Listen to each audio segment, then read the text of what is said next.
छत्रपती शिवाजी महाराज की, छत्रपती शिवाजी महाराज की, धर्मवीर छत्रपती संभाजी महाराज की, धर्मवीर छत्रपती संभाजी महाराज की। जय भवानी, जय भवानी, जय जय जय जय जय भवानी, जय जय जय जय जय शिवाजी। भारत माता की जय श्री राम, जय जय श्री राम।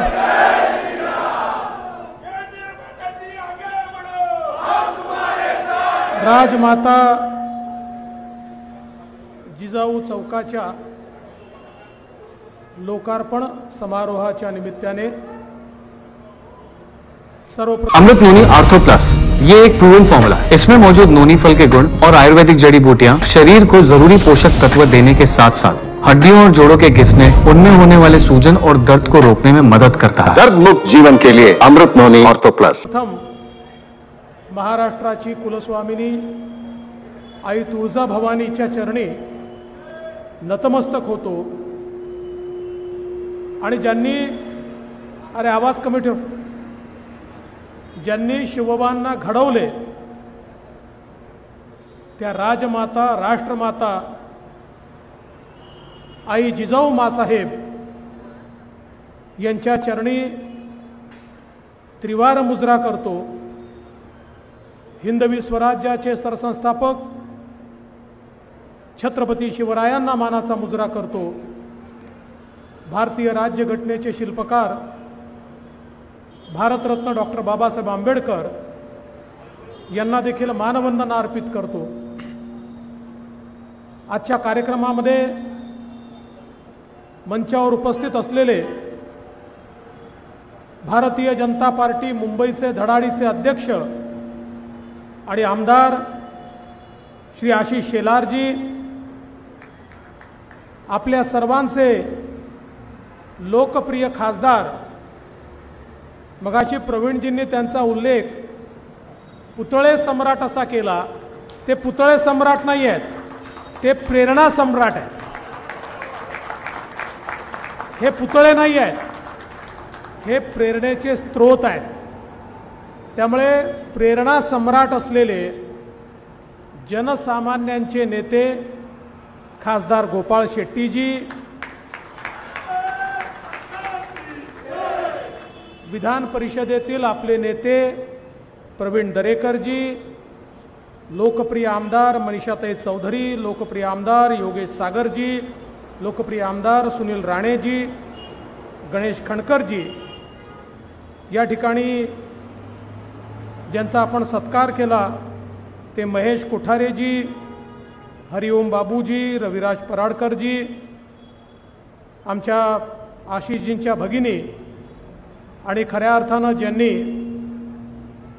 आई जिजाऊंचा जो वारसा आहे हा या ठिकाणी चालवला त्या वैशाली बाबू, त्याचप्रमाणे सत्यप्रकाश सिंग, विनोदजी शेलार, राणी द्विवेदी, दिलीप पंडित, निखिल व्यास, योगेश वर्मा, तेजिंदर सिंग तिवाना, ज्ञानमूर्ती शर्मा, प्रकाश दरेकर, युनुस खान, योगिताताई पाटील, अमर शहा, मंचावरील सर्व मान्यवर आणि उपस्थित सर्व भगिनी आणि बंधूंनो, आज खरोखर अत्यंत आनंदाची गोष्ट आहे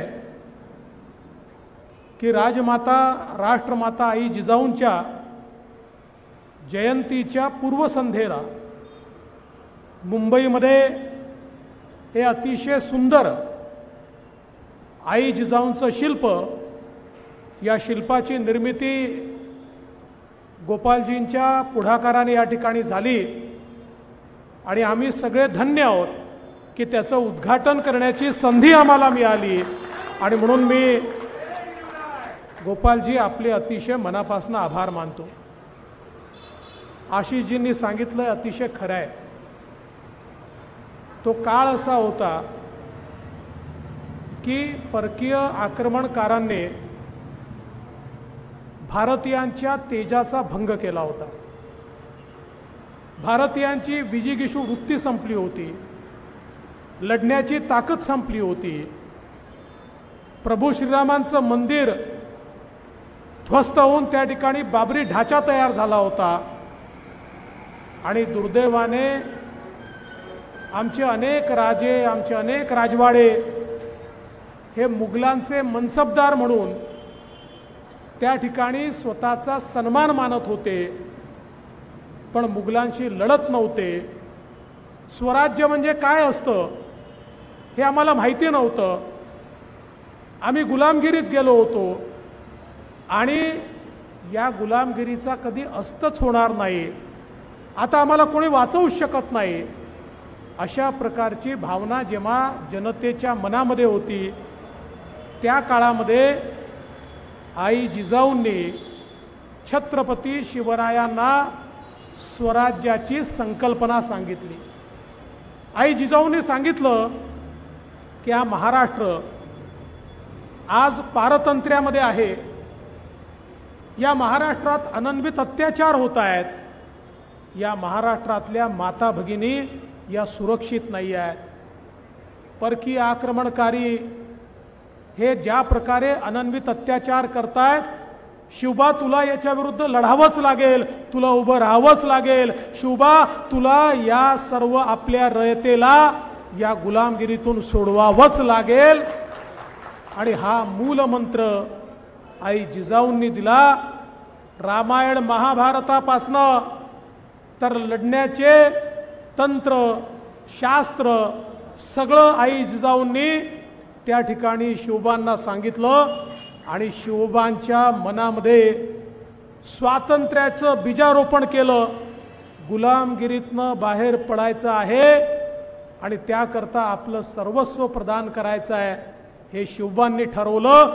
आणि अवघ्या 14व्या वर्षी शिवबांनी थोडेसे मावळे सोबत घेतले आणि त्या ठिकाणी शपथ घेतली, आता काही झालं तरी या ठिकाणी रयतेचं राज्य तयार करीन, स्वातंत्र्य मिळवीन, स्वराज्याची निर्मिती करीन.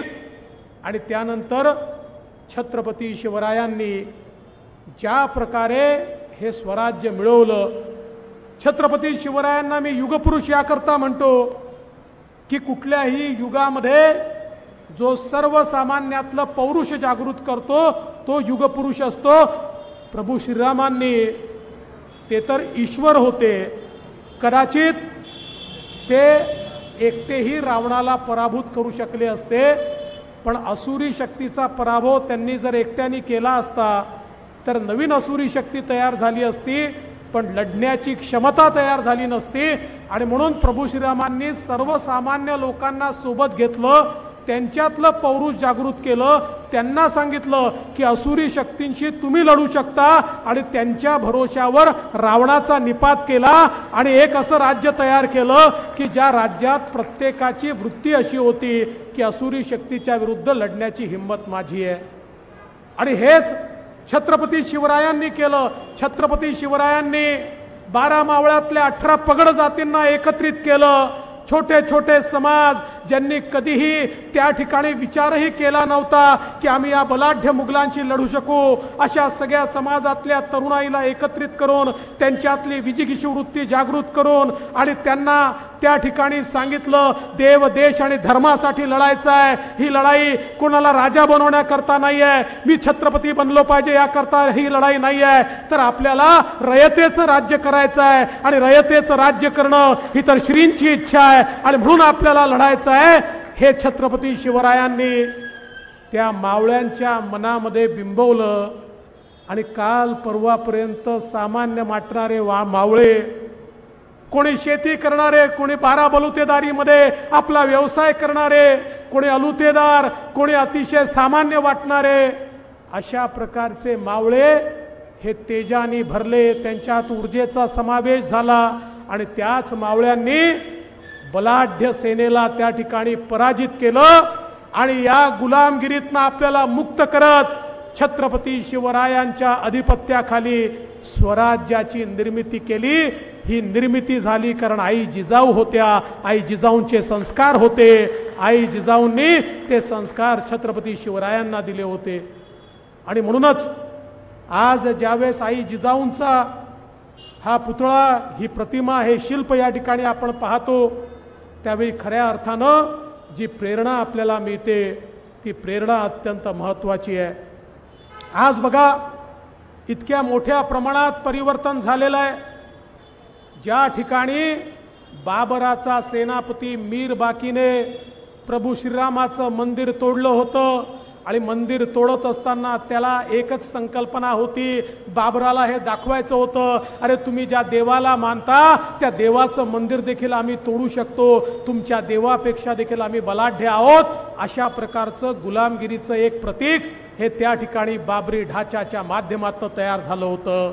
हा बाबरी ढाचा 1992 साली गेला, पण प्रत्येकाला वाटत होतं त्या ठिकाणी पुन्हा एकदा आमचं आराध्य दैवत रामलला आपल्या जन्मभूमीवर विराजित झाले पाहिजे, भव्य मंदिर झालं पाहिजे. आणि आज ते स्वप्न देखील पूर्ण होत आहे. आणि येत्या 22 जानेवारीला या देशाचे ऊर्जावान प्रधानमंत्री माननीय नरेंद्र मोदीजी तुमचं आणि माझं स्वप्न पूर्ण करतायत आणि रामलला पुन्हा अयोध्येत विराजित होतायत. अरे छत्रपती शिवरायांचं जे स्वप्न होतं ते स्वप्न देखील रामलला विराजमान झाल्यानंतर एक प्रकारे पूर्ण होणार आहे. आणि म्हणून मला खरं म्हणजे जे लोक आम्हाला प्रश्न विचारायचे, आशिषजी आपल्या सोबत होते पण आपल्याला सभेत प्रश्न विचारेंगे, मंदिर वही बनाएंगे पर तारीख नहीं बताएंगे, त्यांच्या छातीवर चढून तारीख सांगितली या 22 तारखेला.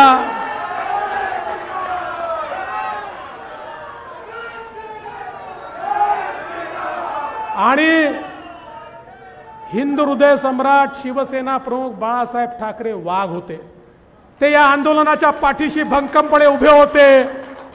पण उद्धवजी तुम्ही आणि तुमचे चेले चपाटे आज जे बोलतायत ते कुठे होते? या आंदोलनात तुम्ही कुठे होतात? या आंदोलनाशी तुमचा काही संबंध नाही. तुम्ही या आंदोलनामध्ये आलेही नाही, न तुम्ही कार सेवेला आले, न तुम्ही अयोध्येला आले, न तुम्ही बाबरी ढाचा पाडायला आले. यांचं हिंदुत्व भाषणापुरतं आहे, भाषणाच्या पलीकडे यांचं हिंदुत्व नाही आहे. खऱ्या अर्थानं ज्या लाखो कारसेवकांनी त्या ठिकाणी श्रम केले, ज्यांनी आपलं बलिदान दिलं, आज त्यांच्या बलिदानातून हे राम मंदिर त्या ठिकाणी उभं होत आहे. आणि म्हणून एक नवा भारत, त्या नव्या भारताची निर्मिती आपले प्रधानमंत्री माननीय नरेंद्र मोदीजी करतायत. एक असा भारत ज्याला आपल्या संस्कृतीचा अभिमान आहे, एक असा भारत जो गुलामीची निशाणी मिटवतोय, एक असा भारत जो येत्या काळामध्ये जगामधलं उत्तम राष्ट्र म्हणून आपल्या समोर उभा राहणार आहे. आणि बंधू भगिनींनो, हे सगळं करत असताना आपल्या सगळ्यांना माहिती आहे की आज मुंबईमध्ये आशिषजींनी सांगितलं, मुंबईतलं जे परिवर्तन आहे हे आपल्या कार्यकाळात झालेलं परिवर्तन आहे, हे मोदीजींच्या आशीर्वादामुळे झालेलं परिवर्तन आहे. आणि या परिवर्तनाचं सगळ्यात मोठं प्रतीक म्हणजे Atal Setu, trans harbour link, 22 किलोमीटरचा अटल सेतू, त्याचं उद्घाटन उद्या आमचे पंतप्रधान नरेंद्र मोदीजी करतायत. देशातला सगळ्यात मोठा सेतू मोदीजींच्या हाताने उद्घाटित होतोय. बंधू भगिनींनो, आता यांचा चेहरा उघडा झालाय. वर्षानुवर्ष यांचं राजकारण काय होतं? कुठलाही प्रकल्प स्वतः करायचा नाही आणि प्रकल्प होणार असेल तर विरोध करायचा, लोकांच्या मनात भीती तयार करायची, हे करू नका, ते करू नका, याला विरोध, त्याला विरोध. अरे कधीतरी तुम्हाला मागे वळून पाहिल्यानंतर एक तरी प्रकल्प तुमच्या नावाचा दिसेल का? मागे वळून पाहिल्यानंतर जनता तुम्हाला ज्यावेळेस विचारेल मुंबईमध्ये तुम्ही एक तरी विकासाचं काम केलं का, काय उत्तर तुम्ही देणार? हा माझा त्यांना सवाल आहे. कारण जेव्हा जेव्हा मुंबईकरांच्या हिताचे निर्णय घेण्याची वेळ होती त्यावेळी कोणाच्या तरी दबावात हे होते, कोणाचं तरी वैयक्तिक हित हे सांभाळत होते. आणि म्हणून मुंबईकरांच्या हिताचा यांनी कधीही विचार या ठिकाणी केला नाही. पण आपण सातत्याने तो विचार केला. आज आपण बघा, जे प्रकल्प आशिषजींनी सांगितले, मुंबईचं ट्रान्सफॉर्मेशन होत आहे, आमच्या मेट्रोमुळे होत आहे, आमच्या कोस्टल रोडमुळे होत आहे, आमच्या बुलेट ट्रेनमुळे होत आहे. आता तर बोरीवलीपासनं ठाण्यापर्यंत ट्विन टनेल तयार होतोय. 1.5-2 तास ज्या ठिकाणी लागायचे 20 मिनिटांमध्ये आपण त्या ठिकाणी पोहोचणार आहोत. त्यामुळे एक अत्यंत नवीन अशा प्रकारचं हे काम या ठिकाणी आपल्या सरकारच्या माध्यमातून होत आहे. आणि एवढंच नाही तर आपण आपल्या म्हाडा वसाहतीमध्ये इतके वेगवेगळ्या प्रकारचे निर्णय घेतले आणि वर्षानुवर्ष आमच्या म्हाडा कॉलनीमध्ये जो सर्व्हिस टॅक्स वसूल होत होता 450 कोटी रुपयाचा टॅक्स, आशिषजी तुम्ही मागणी केली होती, प्रवीणजी तुम्ही मागणी केली होती, हा पूर्णपणे रद्द करण्याचं काम आपण केलं. आई जिजाऊंनी सांगितलं की हा महाराष्ट्र आज पारतंत्र्यामध्ये आहे. या महाराष्ट्रात अनन्वित अत्याचार होत आहेत. या महाराष्ट्रातल्या माता भगिनी या सुरक्षित नाही आहेत. परकीय आक्रमणकारी हे ज्या प्रकारे अनन्वित अत्याचार करतायत, शिवबा तुला याच्या विरुद्ध लढावंच लागेल, तुला उभं राहावंच लागेल. शिवबा तुला या सर्व आपल्या रयतेला या गुलामगिरीतून सोडवावंच लागेल. आणि हा मूल मंत्र आई जिजाऊंनी दिला. रामायण महाभारतापासनं तर लढण्याचे तंत्र शास्त्र सगळं आई जिजाऊंनी त्या ठिकाणी शिवबांना सांगितलं. आणि शिवबांच्या मनामध्ये स्वातंत्र्याचं बीजारोपण केलं. गुलामगिरीतनं बाहेर पडायचं आहे आणि त्याकरता आपलं सर्वस्व प्रदान करायचं आहे हे शिवबांनी ठरवलं. आणि अवघ्या 14व्या वर्षी शिवबांनी थोडेसे मावळे सोबत घेतले आणि त्या ठिकाणी शपथ घेतली, आता काही झालं तरी या ठिकाणी रयतेचं राज्य तयार करीन, स्वातंत्र्य मिळवीन, स्वराज्याची निर्मिती करीन. आणि त्यानंतर छत्रपती शिवरायांनी ज्या प्रकारे हे स्वराज्य मिळवलं, छत्रपती शिवरायांना मी युगपुरुष याकरता म्हणतो की कुठल्याही युगामध्ये जो सर्वसामान्यातलं पौरुष जागृत करतो तो युगपुरुष असतो. प्रभू श्रीरामांनी ते तर ईश्वर होते, कदाचित ते एकटेही रावणाला पराभूत करू शकले असते, पण असुरी शक्तीचा पराभव त्यांनी जर एकट्याने केला असता तर नवीन असुरी शक्ती तयार झाली असती, पण लढण्याची क्षमता तयार झाली नसती. आणि म्हणून प्रभू श्रीरामांनी सर्वसामान्य लोकांना सोबत घेतलं, त्यांच्यातलं पौरुष जागृत केलं, त्यांना सांगितलं की असुरी शक्तींशी तुम्ही लढू शकता. आणि त्यांच्या भरोशावर रावणाचा निपात केला आणि एक असं राज्य तयार केलं की ज्या राज्यात प्रत्येकाची वृत्ती अशी होती की असुरी शक्तीच्या विरुद्ध लढण्याची हिंमत माझी आहे. आणि हेच छत्रपती शिवरायांनी केलं. छत्रपती शिवरायांनी 12 मावळ्यातल्या 18 पगड जातींना एकत्रित केलं. छोटे छोटे समाज ज्यांनी कधीही त्या ठिकाणी विचारही केला नव्हता की आम्ही या बलाढ्य मुघलांशी लढू शकू, अशा सगळ्या समाजातल्या तरुणाईला एकत्रित करून त्यांच्यातली विजिगीषू वृत्ती जागृत करून आणि त्यांना त्या ठिकाणी सांगितलं देव देश आणि धर्मासाठी लढायचं आहे. ही लढाई कोणाला राजा बनवण्याकरता नाही आहे, मी छत्रपती बनलो पाहिजे याकरता ही लढाई नाही आहे, तर आपल्याला रयतेचं राज्य करायचं आहे. आणि रयतेचं राज्य करणं ही तर श्रींची इच्छा आहे आणि म्हणून आपल्याला लढायचं आहे. हे छत्रपती शिवरायांनी त्या मावळ्यांच्या मनामध्ये बिंबवलं. आणि काल परवापर्यंत सामान्य वाटणारे मावळे, कोणी शेती करणारे, कोणी बारा बलुतेदारीमध्ये आपला व्यवसाय करणारे, कोणी अलुतेदार, कोणी अतिशय सामान्य वाटणारे, अशा प्रकारचे मावळे हे तेजानी भरले, त्यांच्यात ऊर्जेचा समावेश झाला. आणि त्याच मावळ्यांनी बलाढ्य सेनेला त्या ठिकाणी पराजित केलं. आणि या गुलामगिरीतनं आपल्याला मुक्त करत छत्रपती शिवरायांच्या अधिपत्याखाली स्वराज्याची निर्मिती केली. ही निर्मिती झाली कारण आई जिजाऊ होत्या, आई जिजाऊंचे संस्कार होते, आई जिजाऊंनी ते संस्कार छत्रपती शिवरायांना दिले होते. आणि म्हणूनच आज ज्यावेळेस आई जिजाऊंचा हा पुतळा, ही प्रतिमा, हे शिल्प या ठिकाणी आपण पाहतो, त्यावेळी खऱ्या अर्थानं जी प्रेरणा आपल्याला मिळते ती प्रेरणा अत्यंत महत्त्वाची आहे. आज बघा इतक्या मोठ्या प्रमाणात परिवर्तन झालेलं आहे. ज्या ठिकाणी बाबराचा सेनापती मीर बाकीने प्रभू श्रीरामाचं मंदिर तोडलं होतं आणि मंदिर तोडत असताना त्याला एकच संकल्पना होती, बाबराला हे दाखवायचं होतं, अरे तुम्ही ज्या देवाला मानता त्या देवाचं मंदिर देखील आम्ही तोडू शकतो, तुमच्या देवापेक्षा देखील आम्ही बलाढ्य आहोत. अशा प्रकारचं गुलामगिरीचं एक प्रतीक हे त्या ठिकाणी बाबरी ढाच्याच्या माध्यमातून तयार झालं होतं.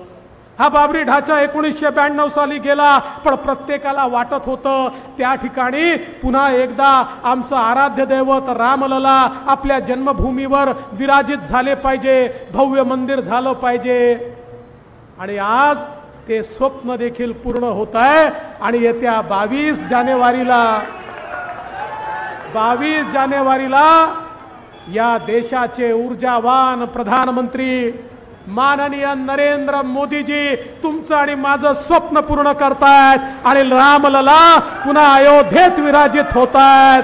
अरे छत्रपती शिवरायांचं जे स्वप्न होतं ते स्वप्न देखील रामलला विराजमान झाल्यानंतर एक प्रकारे पूर्ण होणार आहे. आणि म्हणून मला खरं म्हणजे जे लोक आम्हाला प्रश्न विचारायचे, आशिषजी आपल्या सोबत होते पण आपल्याला सभेत प्रश्न विचारेंगे, मंदिर वही बनाएंगे पर तारीख नहीं बताएंगे, त्यांच्या छातीवर चढून तारीख सांगितली या 22 तारखेला.